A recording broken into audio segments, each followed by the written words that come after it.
It's like really the regular season is a waste of time. Like but they're still going all out. Other than if he's like, you know what? Unless he doesn't have like Anthony Davis to help out. Yeah, that's what I'm saying. Like unless he's like, you know what, man, I'm gonna go for MVP this year. Like that's gonna be my goal in the regular season. Dude, he won like 4 MVPs in what, like his first like 8 seasons. Well, you also have to think like, and he could have. He should have very easily could have won like 6 of those. Like I get it, Derrick Rose had a couple years where he was just bananas. Very much in the but dude, like even like Steph's years and stuff like that. If you put LeBron, like you could put LeBron. Steph's the only one to win unanimous though. And I don't understand that either. Like I get it, you know, he was just killing it from 3 and stuff like that. But literally, LeBron could have the same stats as Steph, and you wouldn't be impressed.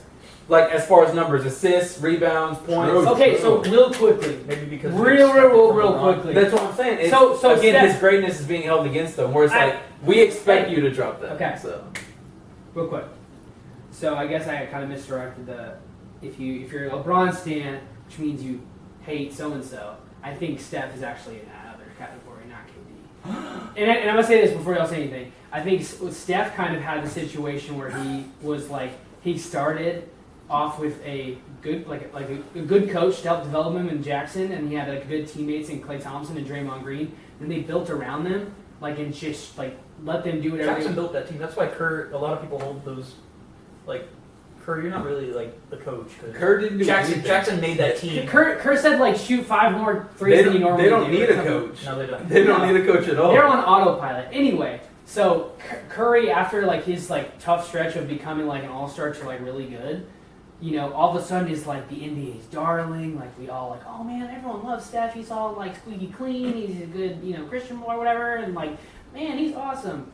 And like I feel like I read an article that says like LeBron like legit does not like Steph because like he took a lot of his like mojo and that was his thing and like the way he did it and especially the times that he's beaten him in the finals with the teams that he's beaten him with, like it's a real. LeBron came back from 3-1.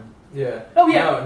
No, I'm just saying it's real. Like not it's not just that I'm fans. more of an emotional LeBron fan than you are. Like you say, you kind of have a fair view of him. Like I'm a little more like when those series with the Warriors were going on. I was feeling that same way too, and you can sense that from LeBron. You're like, man, I bet he's mad about this. And you watch SportsCenter, they're always talking about Curry now. No, but look, the reason why I'm really not even tripping on that. Don't get me wrong, like Curry's the pretty boy, you know, he gets all the fans, like everyone loves him, he can do no wrong. But ultimately, something that you can always hold on to as a LeBron fan.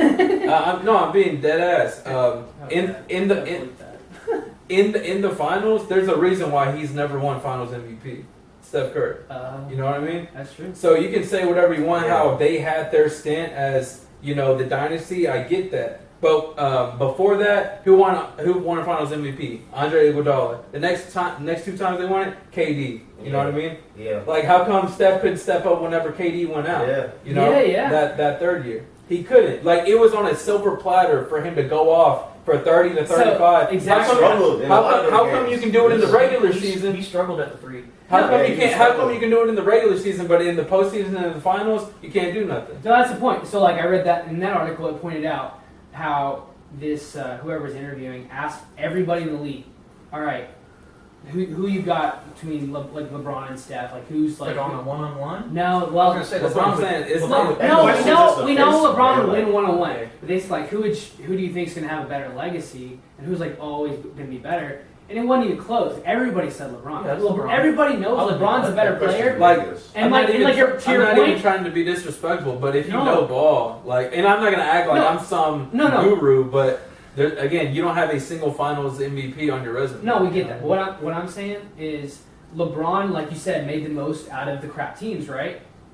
Steph's always been on for the most of his career, been on a good team, but when that team gets beaten down and is like injured and like whatever. Yeah. He can't make the most of it. Like he's just like, I don't get it. Clay's usually here to draw all the attention. Yeah, like when LeBron dragged that Cavs team where Kyrie went down with a busted knee, and then Kevin Love dislocated his shoulder. He still dragged them to the finals, and then what did he do? He lost, and that's held against you. You know what I mean? It's crazy. Like it's unfair. We got This is the last thing I say. Gotta wrap up because like you guys grew up watching. I grew up watching Kobe.